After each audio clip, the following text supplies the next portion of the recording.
Iskustva uopće nemaš, ali to nije razlog da bez veze drijemaš.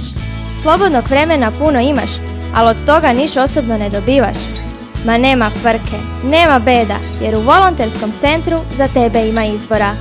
Ako želiš volontirati, pomoću volonterskog servisa se možeš registrirati. Sve što treba raditi, na web se prijaviti. Zato ispruži ruku, napravi klik ili dva i na web stranici dobiješ puno odgovora. Aktivnosti je puno, a sam ne stigneš. Stoga trebaš volontere da zajedno dajete zajednici rješenje. Educiraj se o volontiranju i saznaj sve što ne znaš. Održi kulturu volontiranja, budi primjer drugima. Nove ljude upoznaj i o volonterstvu doznaj. Do volonterskog centra Volontirajmo svrati i tamo nova znanja prihvati. Uključi se i ti u rad volonterskog centra Volontirajmo i postani dio Volontirajmo ekipe. Promijenit će ti se život, ali i život onih kojima daruješ svoje vrijeme.